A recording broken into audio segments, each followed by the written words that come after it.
설교를 하루에 4번 하니까 정신이 하나도 없어요.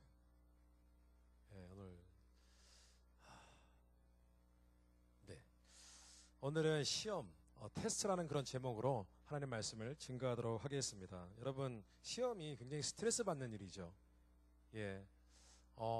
학교 다닐 때는 학기 시험으로 스트레스 받고, 또 사회에서 직장 생활 하다 보면은 보이지 않는 시험을 당합니다.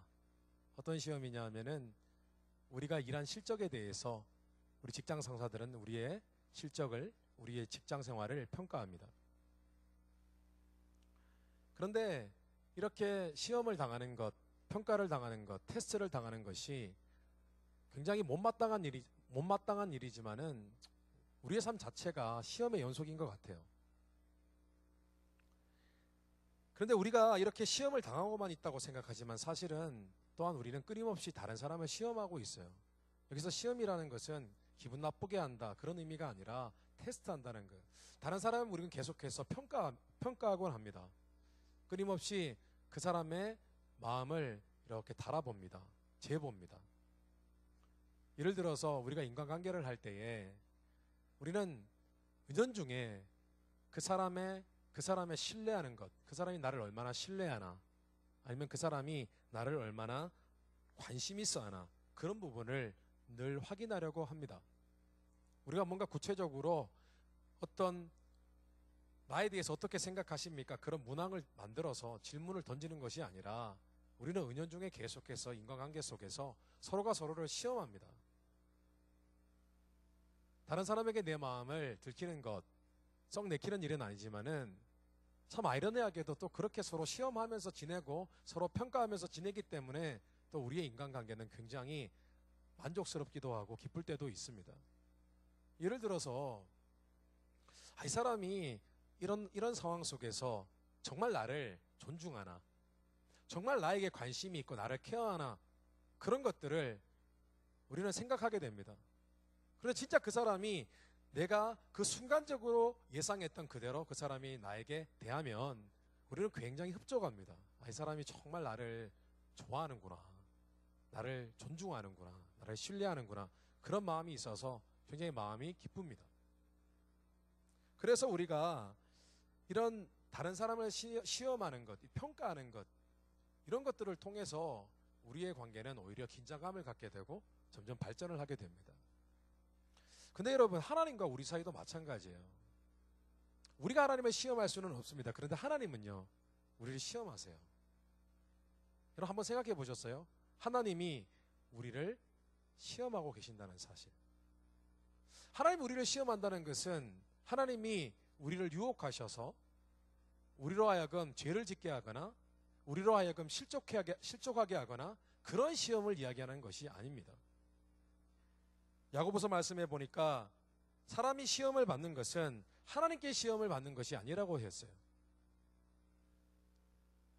사람이 시험을 받을 때에 내가 하나님께 시험을 받는다 하지 말지니 하나님은 악에게 시험을 받지도 아니하시고 친히 아무도 시험하지 아니하시느니라.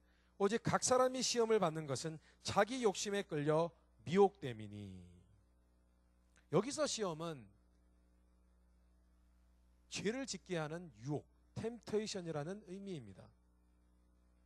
헬라어로 페이라조라는 단어가 쓰여졌는데 이 단어는 하나님이 우리를 시험하시는 것을 얘기하는 것이 아니라 대부분 사단이 사람을 시험할 때 쓰는 단어입니다. 그 하나님은 직접적이든 간접적이든 사람을 마음에 실족하게 하거나 사람을 이렇게 유혹해서 죄짓게 하거나 그런 시험을 하시는 분은 아니십니다. 사람이 죄를 짓는 것은 스스로 마음 안에 죄된 본성, 죄악의 시꺼먼 마음이 있기 때문에 그것이 자기를 걸고 넘어지고 자기를 유혹하는 것이고, 2차적으로는 사단이 그 사람의 환경과 사람을 통해서 그 사람을 유혹하는 것입니다. 그 대신 하나님이 주시는 시험은 제가 앞서 말씀드린 것처럼 우리를 평가하는 시험, 우리의 믿음, 우리의 신앙을 검사하는 그런 시험입니다. 신명기 8장 16절에 하나님이 우리를 시험하신다는 것을 정확히 말씀하는 성경 구절이 있습니다. 한번 들어보십시오. 내 조상들도 알지 못하던 만나를 광야에서 내게 먹이셨나니 이는 다 너를 낮추시며 너를 시험하사 마침내 내게 복을 주려 하심이었느니라. 이스라엘 백성들이 광야에서 40년 동안 있으면서 하나님께서 하늘에서 내려오는 이상한 곡식 같은 그런 만나를 주셨어요. 그런데 그게 먹는 식량은 되지만 그렇게 맛있는 것은 아니었어요. 여러분, 쌀밥하고 고기 어디가 맛있습니까? 고기가 맛있죠. 밥이 맛있습니까? 아니요, 밥 자체는 별 맛이 없습니다. 밥 같은 거 그런 거 약간 뭐 달콤한 거 그런 뭐 밀가루 같은 거 그런 거 모아가지고 빵 만들어 먹었는데 맛이 없어요. 근데 하나님께서 그것을 주신 것은 그것을 통해서 하나님의 은혜를 알게 하심도 있었지만은 그걸 통해서 너희가 여전히 광야 생활을 하면서 나와 함께하는 이 생활 속에서 너희가 순종하고 나를 따르는지를 하나님께서 시험하셨다는 것입니다. 여러분, 하나님은요, 우리를 일상생활을 통하여 우리를 시험하십니다. 우리의 신앙을 측정하십니다. 매절하신다는 거예요. 왜냐고요? 자칫 우리의 신앙이 별거 아닌 게 되면은 하나님이 벌 주시고 나무라시고 지적하시려고 하는 것이 아니에요.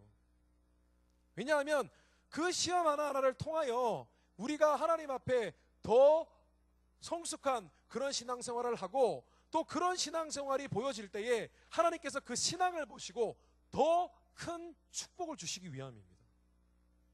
우리의 신앙이 하나님이 시험하실 때 그 시험을 통과하면은 하나님은 또 우리에게 더 귀한 하나님의 일, 사명도 맡겨주신다는 것입니다. 오늘 말씀해 보니까 하나님은 사무엘을 통해서 사울 왕이라는 사람을 시험하십니다. 그런데 그 이전에 사울 왕을 한 20여 년 전에 시험하신 적이 있어요. 사울 왕은 참고로 말씀드리면 이스라엘의 처음 하나님을 믿는 민족 이스라엘의 처음 초대 왕이었습니다. 첫 번째 왕이었습니다. 그런데 이 사람도 하나님께서 시험하셨어요. 처음에는 어떤 시험을 하셨냐면은 한 번은 그가 이끄는 이스라엘 백성 군사가 블레셋 나라와 전쟁을 앞두고 있었습니다. 그런데 항상 이스라엘 백성들은 전쟁하기 직전에 하나님 앞에 예배를 드렸어요. 근데 사울 왕이 빨리 예배를 드려야 되는데 지금 전쟁은 곧 해야 되는데 사람이 오지 않고 사무엘 선지자가 와서 제사를 직접 인도해야 되는데 오지 않는 거예요. 답답한 거예요. 며칠이 지났어요. 참다 못한 사울 왕이 결국은 자기가 직접 예배를 드리게 됩니다. 여러분, 당시에는 오늘 우리와 같지 않아요. 내가 지금 예배 드리고 싶으면 그냥 혼자 나가서 찬양하고 찬송하고 말씀 읽고 기도하면 되지만 그때는 그렇지 않았습니다. 공적인 예배를 드릴 때는 제사장이 직접 나서서 예배를 드려야 돼요. 그런데 율법에 나와 있는 제사장이 집례해야 할 그 제사를 사울 왕이 직접 드림으로써 그런 율법의 명령을 어긴 것입니다. 사울 왕의 입장에서는 별거 아닌 것 같아요. 그런데 하나님의 입장에서는 그 사건이 바로 사울 왕의 당시의 신앙 상태를 점검하는 그런 시험으로 하나님께서 삼으셨다는 것입니다. 자기는 별거 아니에요. 내가 생각하기에 별 문제가 아니에요.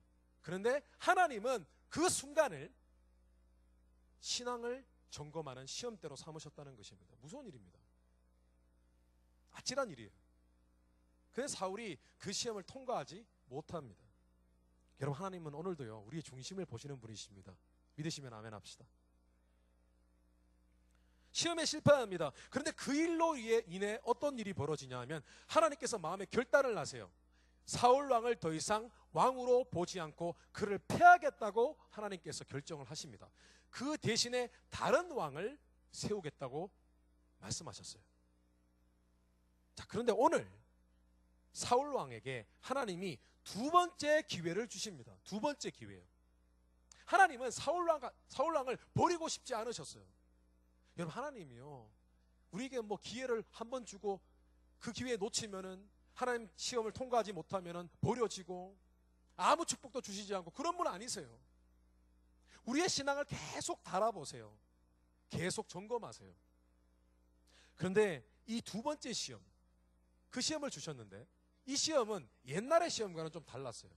어떤 시험이었냐면은 직접 하나님이 문제를 출제해서 주신 시험이에요. 오늘 말씀해 보니까 하나님이 사무엘이라는 선지자를 통해서 사울 왕에게 이렇게 하라고 그렇게 명령을 하십니다. 디테일하게. 오늘 말씀을 한번 들어보시겠습니다. 사무엘이 사울에게 이르되 여호와께서 나를 보내어 왕에게 기름을 부어 그의 백성 이스라엘 위에 왕으로 삼으셨은즉 이제 왕은 여호와의 말씀을 들으소서. 만군의 여호와께서 이같이 말씀하시기를 아말렉이 이스라엘에게 행한 일 곧 애굽에서 나올 때에 길에서 대적한 일로 내가 그들을 벌하노니 지금 가서 아말렉을 쳐서 그들의 모든 소유를 남기지 말고 진멸하되 남녀와 소아와 젖 먹는 아이와 우양과 낙타와 나귀를 죽이라 하셨나이다 하니. 너무 잔인하죠. 그런데 이때까지만 해도 하나님이요 아말렉이라는 민족을 없이 하려고 하셨습니다. 심판하려고 하셨어요. 왜냐하면 이스라엘 백성들이 당시에 출애굽을 할 때에, 이집트를 탈출할 때에 하나님은 그들에게 먼저 싸우러 가신 적이 한 번도 없었어요. 이스라엘 민족은 원래 평화의 민족이었어요. 그런데 아무 잘못한 일이 없는데 아말렉이라는 이 족속은 참 못된 족속이에요. 지나가다가 거리 끼면 시비 거는 그런 사람들 있잖아요. 막 걸어가다가 조금만 부딪히면 막 화를 내고 막 이렇게 덤비는 사람 있잖아요. 그런 민족이었어요. 그래서 싸움을 건 거예요. 그래서 하나님께서 이렇게 못살게 굴었던 아말렉과의 전투에서 아무도 살려두지 말라고 하셨어요. 내가 이것은 심판하니까 너희들은 그냥 내 명령대로 그냥 싸워서 다 진멸해버리라고 하셨어요. 뿐만 아니라 전쟁을 통해서 얻는 그 전리품도 얻지 말라고 하셨어요. 다 버리라고 하셨습니다. 그런데요, 사울왕이요, 너무나 뻔히 보이는 하나님의 명령을 또다시 실패합니다. 또다시 그 신앙의 시험을 통과하지 못합니다. 그리고 약속된 축복과 사명을 모두 잃어버리게 됩니다.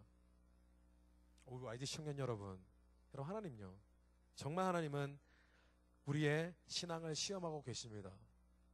여러분, 하나님이 우리의 신앙을 테스트하고 계신다는 그 사실 궁금하지 않으세요? 도대체 어떤 부분을 시험하시나?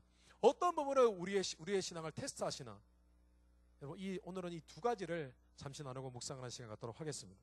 첫째로 하나님은 믿는 자들의 순종을 시험하십니다. 순종. 여러분, 하나님이요, 순종이라는 부분을 왜 믿는 자들에게 시험하시냐?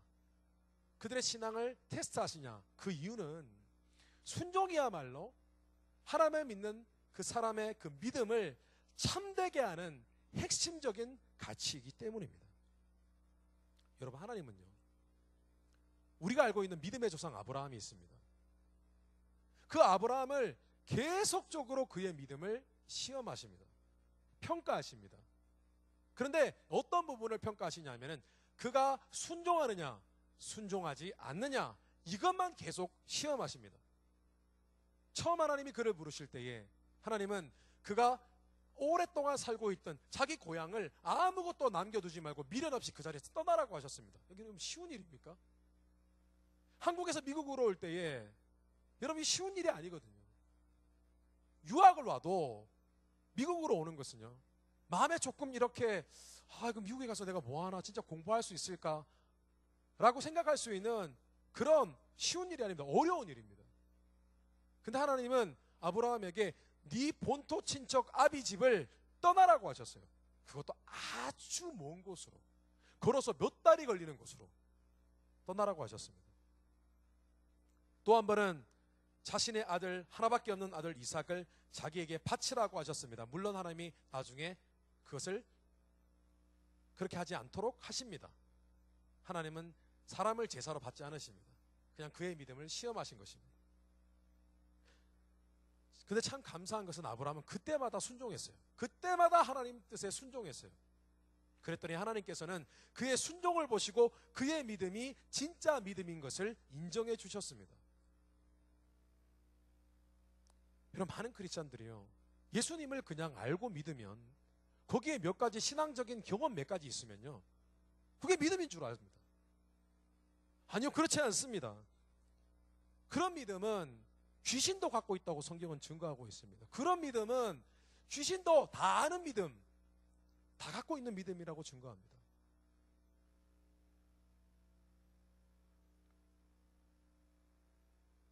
사단이 타락을 했습니다.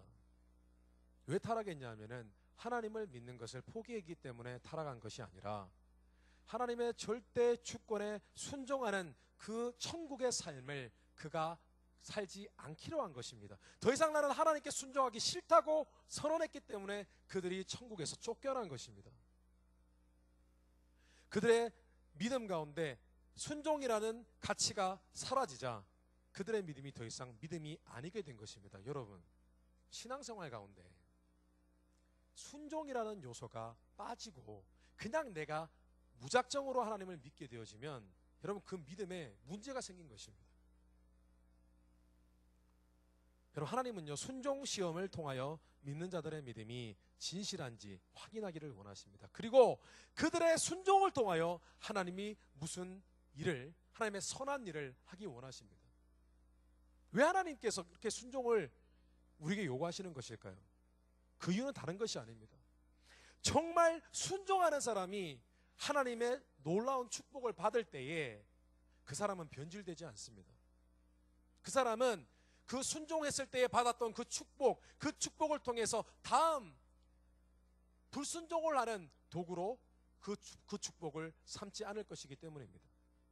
뿐만 아니라 순종하는 사람은요, 그 사람에게 하나님의 일, 사명을 맡겨도 그 사람은 여전히 하나님 일에 순종하여서 주신 사명을 충성스럽게 감당할 것이기 때문입니다. 여러분, 그래서 너무나 순종이 중요하고 하나님은 오늘도 매일같이 우리의 삶을 통하여 순종을 요구하고 계신다는 것입니다. 그러므로 믿는 자들은 먼저 하나님의 순종의 시험을 삶 가운데 늘 인식하는 그런 영적인 센스가 필요합니다. 지각이 필요해요. 여러분, 제가 여러분에게 물어보겠습니다. 여러분 정말 순종 잘하는 신앙생활 하고 계시나요? 순종하는 삶을 살고 계십니까? 여러분들 중에 어떤 사람들은 그런 생각을 갖고 있으실 겁니다. 별로 순종할 게 없는데요? 뭐 하나님이 직접 내게 말씀하시는 것도 아니고 뭐하라고 하시는 것도 아니고 별로 순종할 만한 게 없는데요, 살아가면서? 정말 그럴까요?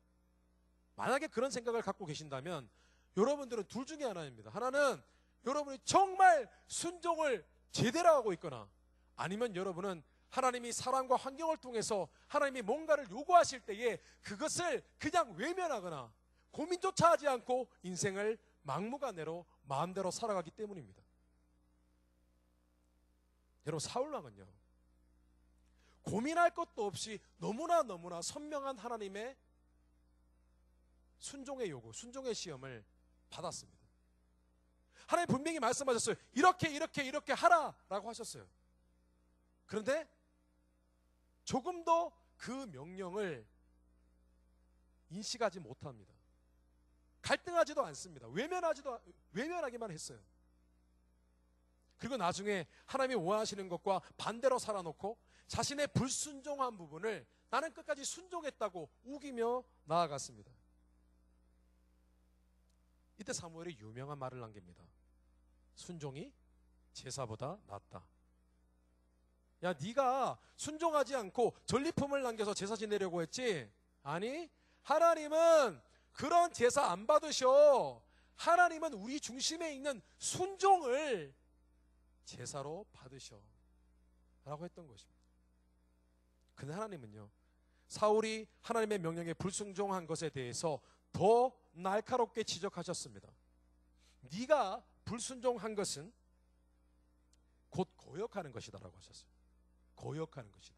이것은 반역하는 것을 의미합니다. 사울 마음 가운데 반역하는 마음이 있었어요. 자기는 아니라고 얘기할지 몰라요. 그냥 나는 하나님이 죽이라고 했으니까 몇 명 죽였고 뭐 몇 사람 몇 가축 남겼는데 그거 하나님께 제사 지내려고 했어요. 예배 드리려고 했어요.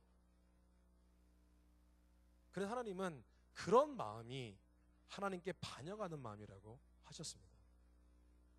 우리의 삶 가운데 그런 모습 있지 않나요? 하나님은 이것을 원하시는 것을 내가 분명히 교회에서 말씀으로 배웠는데 나는 그렇게 하지 않는 거예요. 나의 방법을 찾는 거예요. 근데 그것은 순종이 아니라 불순종입니다. 저는 최근에 지난주에 그 어른 예배에서 제가 말씀을 증거했습니다. 1부, 2부, 3부 했고요. 그때는 4부 때는 우리 청년부 예배 때는 우리 정근영 목사님 오셔서 귀한 말씀 전해주셨고, 오늘은 제가 4부까지 하게 되었는데, 제가 지난주에 설교를 하고 난 다음에 어떤 분이 제게 말씀하셨어요. 목사님 설교 말씀하시는데 참 은혜 많이 받았습니다. 근데 목사님 가만히 보니까 목사님 양복 이렇게 손을 내미시는데 양복 안에 이 와이셔츠 이 소매가 보이지 않던데 어떻게 된 거죠? 이렇게 물으시는 거예요.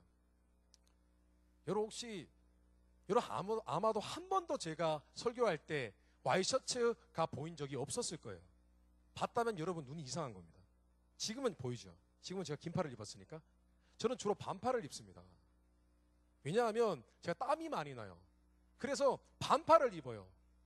그런데 그 권사님 비친 눈에는 이게 목사로서 원래 이게 나와야 되나 봐요. 이게 나와야 멋있나 봐요. 굉장히 그런가 봐요. 저는 잘 몰랐어요. 저는 실리적인 사람이기 때문에, 굉장히 실용적인 사람이기 때문에 그런 거 싫거든요. 그래서 반팔을 입고 있었는데 그런 말씀하시면서 목사님 구두도 저 지금 구두 브라운으로 바꿔 신었어요. 3부까지만 해도 검은 거 신었었어요. 구두도 검은 거 신으시면 더 멋있으실 텐데. 그래서 설교 말씀을 안 드시고 혹시 내 외모만 계속 보셨나? 막 헷갈리는 거예요. 근데 이 얘기를 저희 아내도 들었어요. 근데 제 아내가 이제 와이셔츠를 사야 된다고 하는 거예요. 제가 갖고 있는 와이셔츠는 전부 다 반팔이에요. 참 제게 슬픈 비화가 있어요. 기린이 왜 슬프죠? 목이 길어서 슬퍼요. 저는 목이 굵어서 슬퍼요. 제가 목 사이즈가 굉장히 커요. 목만 굵어요. 제 목 힘이 굉장히 좋아요. 태어나자마자 벌떡 일어섰어요. 예, 믿기지 않으시겠지만 농담입니다. 근데 목이 되게 굵어요. 목이 제가 몇 인치냐면 17인치예요. 17인치. 굵죠, 굉장히.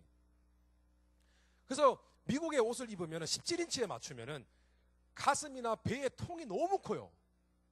근데 제 몸통에 맞추면 이 목 사이즈는 16밖에 안 되는 거예요. 1인치 차이가 나는 거예요. 이 미국에 커스터마이즈된 그런 맞춤 와이셔츠 아니면은 제게 맞는 이 와이셔츠가 없어요. 제가 다 돌아다녀 봤어요. 근데 제 아내가 그 얘기를 듣고 온데 다 돌아다닌 거예요. 사왔어요. 근데 또 잘못 사왔네. 목도 안 맞네. 16짜리를 사온 거예요. 입으라는 거예요. 여보 이거 안 맞다고. 그때 제 안에 막 반역의 영이 막 올라오는 거예요. 진짜 교회 정말 설교 말씀만 들으면 되지 내 양목까지 맞춰야 되나? 그래서 제 마음에 그런 생각이 들었어요.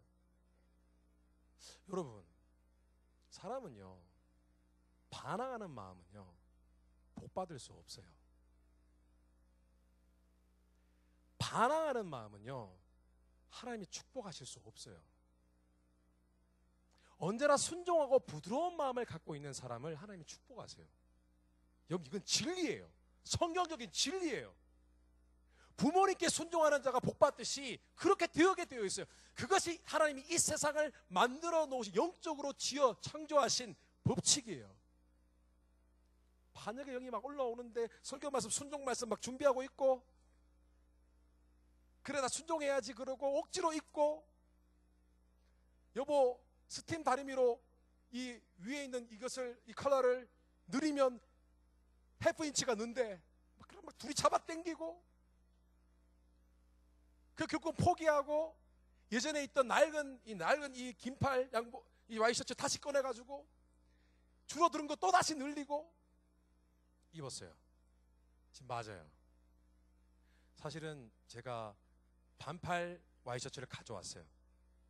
그걸로 바꿔 입으려고 했어요. 4부 예배 때만큼은. 여러분은 모르기 때문에. 그죠? 근데 그냥 입었어요. 순종하는 모습 보여드리려고요.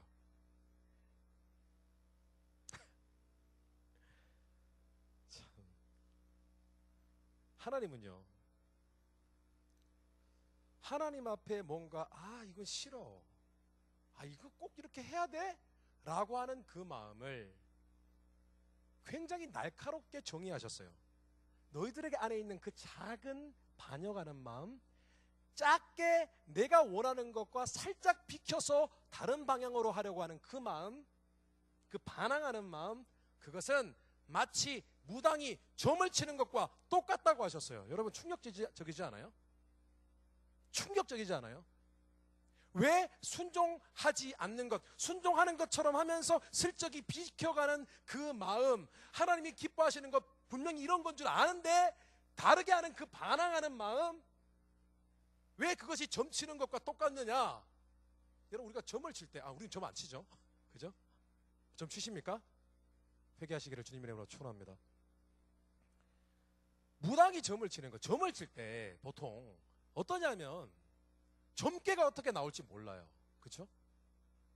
점괘가 잘 나올지 못 나올지 몰라요. 그런데 막연히 사람은요, 그 점괘가 어떻게 나올지 모르는데도 불구하고 뭔가 잘 될 것 같은, 뭔가 좋은 점괘가 나올 것 같은 기대감을 가져요. 그죠? 자, 그런데 하나님을 믿는 사람들도 마찬가지예요. 분명히 나는 하나님이 원하시는 것과 반대로 가고 있어요. 반대로 살고 있다고요. 대부분 보면은 반대로 살고 있는데 이 예배당에 나와서 기도할 때는 어떻게 하느냐? 그래도 하나님이 뭔가 축복해 주시겠지. 막연히 기대하는 거예요. 막연히 뭔가 잘 될 것을 기대하는 것을 한문으로 요행이라고 그러거든요. 요행을 바란다 그래요. 똑같은 거예요.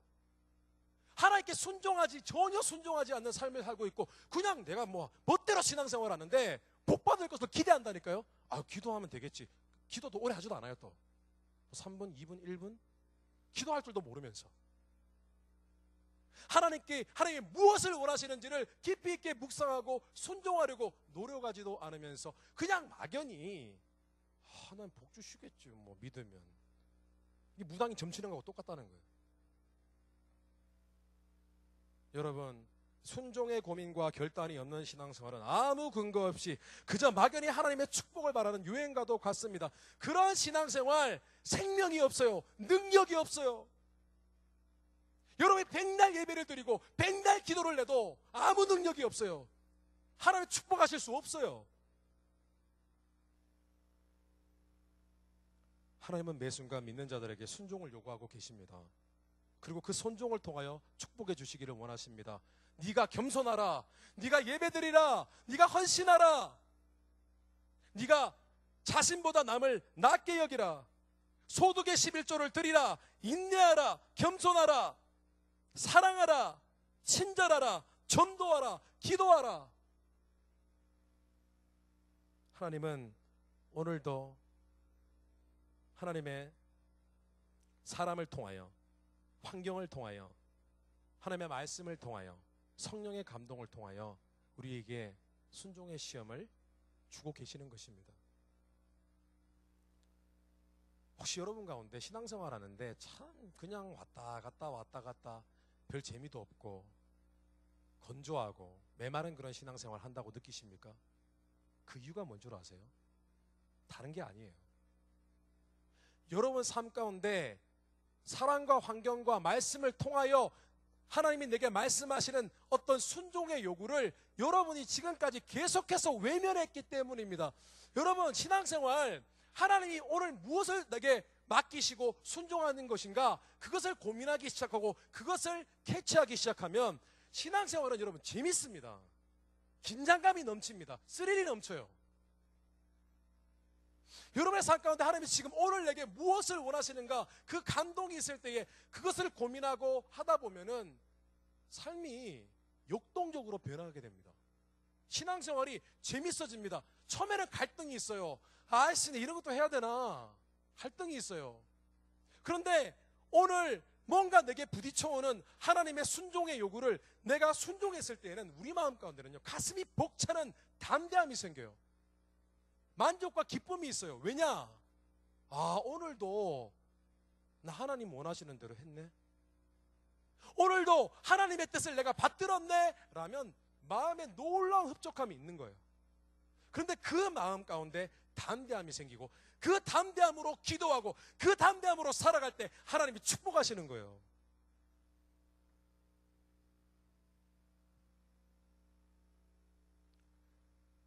저는 최근에 사역자라서 하나님 앞에 회개했습니다. 저는 하나님이 원하시는 대로 순종하려고 하는 사람입니다.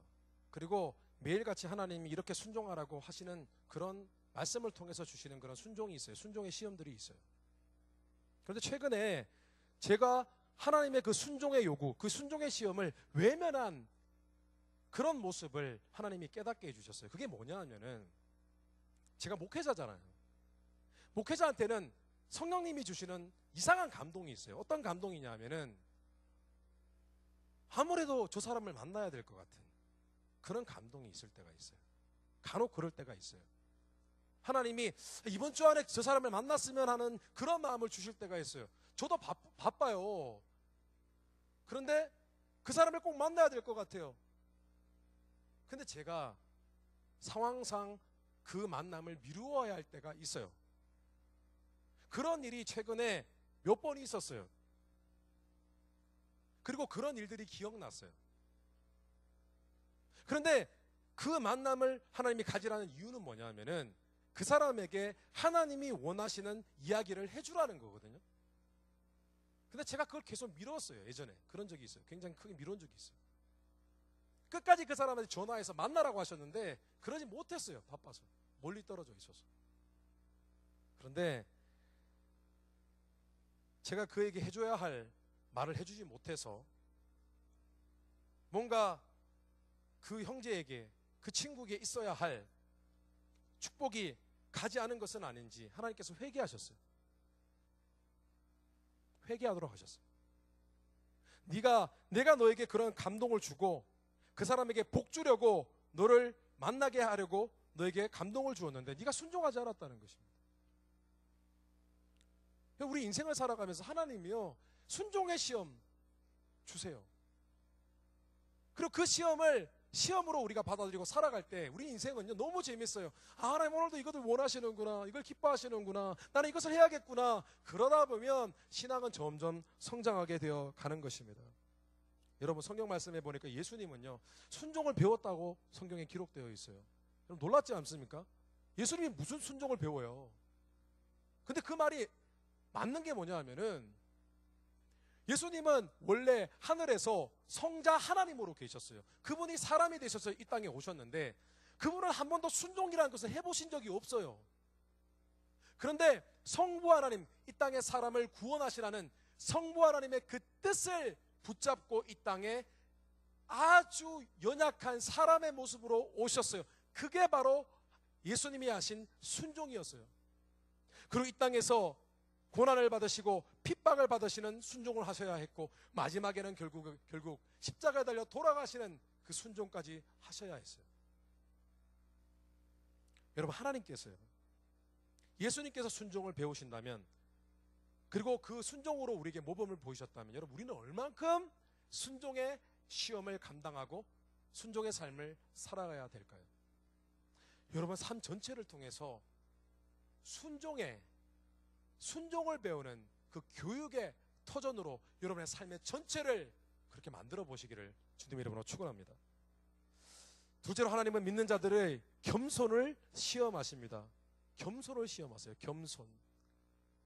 여러분, 순종과 마찬가지로 겸손이라는 것도 그 믿는 사람의 믿음을 진짜 되게 만드는 핵심 가치예요. 그럼 겸손의 믿음이 뭐예요? 두 가지입니다. 하나는 하나님 앞에 나의 무능력을 철저하게 고백해 드리는 것입니다. 나는 아무것도 할 수 없어요, 하나님. 하나님이 해주셔야 돼요. 요 작은 것도 하나님이 해주셔야 되고 라고 고백하는 것이고, 또 하나는 하나님, 어떤 상황 속에서도 하나님이 맞으시고 내가 틀렸어요 라고 할 수 있는 마음, 그 믿음이 바로 겸손의 믿음입니다. 그런데 여러분, 이 두 가지가 있을 때에 하나님께서 그의 삶에 긍휼의 은혜를 베풀어 주시는 거예요. 그의 삶을 축복하시는 거예요. 왜냐하면 하나님은요, 하나님이 전지전능하시고 우리를 도우실 수 있는 분이라는 것을 인정하는 것은, 뒤집어서 얘기하면 우리의 약함을 철저히 인정하는 것이 되어야 되는 거예요. 만약에 우리는 여전히 자신 있고 잘한다고 얘기하면 여러분의 하나님 위대하십니다, 대단하십니다라고 하는 고백은 거짓말이 되는 거예요.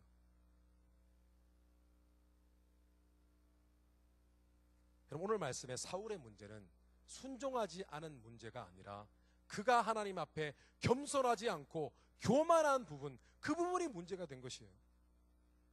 하나님이 사무엘을 통해서 계속해서 사울 왕에게 부추기십니다. 네가 잘못했잖아. 네가 순종한 거 진짜 순종 아니었잖아. 계속 얘기하십니다. 그 이유가 뭔지 아세요? 끝까지 자기가 잘못 안 했다고 버티는 그 사울 왕의 교만함을 낮추기 위함이었습니다.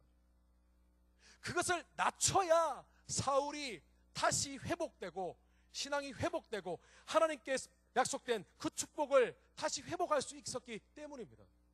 근데 사울은요, 끝까지 버팁니다. 내가 잘못하지 않았다는 거예요. 나는 할 만큼 했다는 거예요. 그래서 하나님께서 그의 겸손하지 못한 모습을 또 한 번 이렇게 지적하셨습니다. 완고한 것이 사신 우상에게 절하는 것과 같다고 하셨습니다. 이 완고한 것, 이 고집스럽다는 건데요. 여러분, 정말 사람은요 참 악합니다. 얼마나 고집스러운지 몰라요. 분명히 하나님이 오늘 말씀을 통해서도 마찬가지고 네가 그 삶의 그 부분에 있어서 네 신앙생활은 잘못됐다고 얘기해도 절대로 바꾸지 않아요. 절대로. 틀렸다고 얘기하잖아요. 여러분, 최근에 여러분이 기도하면서 신앙생활하면서 하나님 앞에 나아갔을 때 뭐 예배 안 드리고 기도를 안 했으면 모르겠지만은 나아갔을 때에 하나님이 뭔가 네가 지금 잘못 살고 있다, 네 마음과 생각이 잘못되었다, 그런 음성을 들어보신 적 있으십니까? 여러분, 몇 번이나 하나님 앞에 하나님 제가 틀렸습니다라고 고백해 보셨습니까? 여러분, 하나님과 함께 신앙생활을 하게 되어지면요, 하나님이 우리가 얼마나 잘못 살고 있는가를 가르쳐 주세요. 하나님 좋은 얘기만 하지 않으세요. 너 그거 아니다, 야 그거 아니다 라고 하세요. 그런데 우리 마음 가운데 얼마나 고집스러우면 바꿀 생각이 없어요. 틀렸다고 얘기 안 해요. 절대로 틀렸다고 얘기하지 않아요. 여러분, 그런 자 하나님 축복하지 못하십니다. 근데 하나님은 이런 마음을 우상 숭배하는 것과 똑같다고 했습니다. 왜냐하면은 결국은 자신이 틀렸음을 인정하지 않는 것은 자신의 생각을 존중하는 것이고, 자신의 생각을 존중하는 것은 결국 자신을 높이는 것이고, 자신을 높이는 것은 결국 자신을 숭배하고 경배하는 것이고, 그것은 곧 우상 숭배가 되는 것입니다. 여러분, 오늘날 하나님께서요 겸손을 시험하십니다. 테스트하십니다. 수없이 많은 사람들이 자의적인 우상 숭배를 하고 있어요. 자기의 의, 자기의 생각을 높이 받들고 결코 틀렸지 않다고 믿고 그렇게 살아가고 있어요. 이것은 믿음의 삶이 아닙니다. 하나님은 믿는 자의 겸손을 시험하십니다. 그런데 그 시험은 주로 고난 가운데 치러질 때가 많아요. 고난 가운데. 여러분, 혹시 고난스러우십니까? 어떤 일로 근심하고 염려하십니까? 하나님은 고난을 통해서 우리에게 겸손의 믿음을 배우도록 하십니다. 정말 고난이 유익이에요. 왜냐하면 고난의 순간을 경험하지 않으면 믿는 사람은 절대로 자신이 무능력하다는 것을 깨달을 수가 없어요. 여전히 제가 잘하는 줄 알아요.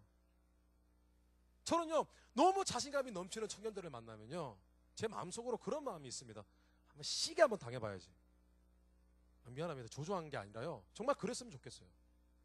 왜냐하면 하나님은요, 하나님을 믿는 신앙, 의지하는 거는요, 하나님 믿습니다, 이거 아니에요. 하나님, 저는 아무것도 못합니다. 하나님 도와주셔야 돼요. 이런 마음을 가지려면 고난밖에는 답이 없어요. 심지어 고난을 통하지 않고서는 내가 얼마나 틀렸는지를 사람은 깨닫지 못합니다. 계속 형통하잖아요. 잘 되잖아요. 그러면 지가 잘하는 줄 알아요. 공부도 잘 되고 직장 생활도 좋고 결혼도 잘 되고 막 잘 풀리자 나가잖아요. 그런데 분명히 거기에 하나님이 원치 않으시는 모습들이 있는데 깨닫지 못해요. 그냥 잘하는 줄 알아요. 잘하니까 복 주지, 이렇게 생각합니다. 그래서 사람이 고난을 겪을 때에 이것이 지금 하나님이 나의 겸손을 시험하시는구나 라고 받아들이기 시작하면 그의 신앙생활은 성장하게 됩니다. 그의 신앙생활은 이제 자신이 주인이 아니라 하나님이 주인이 되시고 그의 삶을 주관하시고 축복하게 된다는 것입니다. 그런데요, 믿는 자에게 더 큰 지혜는 일이 잘 될 때, 형통할 때, 일이 승승장구할 때, 그때에 여전히 하나님 앞에 무릎 꿇고, 하나님 어떻게 이런 내게 축복을 주셨습니까? 하나님, 제가 한 거 아무것도 없어요. 하나님이 다 하셨어요. 이렇게 고백하는 게 지혜예요.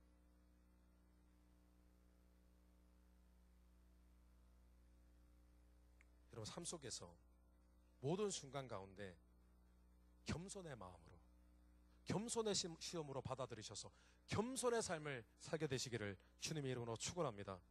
어떤 순간도 마음에 하나님 그냥 이렇게 무턱대고 믿는 것이 아니라 하나님이 위대하십니다. 저는 아무것도 아닙니다. 제가 틀렸습니다. 오늘도 제가 억울하지만 아니요, 제가 틀렸습니다. 하나님이 맞으십니다. 하나님이 사랑하라고 하셨기 때문에 사랑하고 용서하라고 하셨기 때문에 용서합니다. 하나님, 제가 틀렸습니다. 제가 억울할 거 하나도 없습니다. 그렇게 할 때에 하나님이 축복하십니다. 이런 말씀을 정리하겠습니다. 오늘 우리 크리스찬들은 순종과 겸손의 가치가 결핍되어가는 그런 믿음의 시대를 살고 있어요. 믿음 좋습니다. 믿는다고 해요. 하나님 믿어요. 그런데 그 믿음 안에 순종도 없고 겸손도 없다는 것입니다. 그런데 오늘 하나님은요, 계속해서 믿는 자들의 순종과 겸손을 시험하고 계시고 순종하는 믿음을 가진 자, 겸손한 믿음을 가진 자를 찾고 계십니다. 그들을 복주고 싶어 하세요. 왜냐? 그들이 복받아야 하나님께 영광을 올려드릴 것이기 때문입니다. 그들을 사용하기를 원하세요. 그들에게 사명을 주기 원하십니다. 여러분, 인생 가운데 이제는 영적인 귀를 여시고 매번 하나님이 주시는 여러분 인생 가운데 일어나는 그런 순종의 시험과 겸손의 시험을 매번 통과하셔서 여러분 삶이 더 크게 복받고 쓰임받는 그런 인생 되시기를 주님의 이름으로 축원합니다. 우리 다시 기도하겠습니다.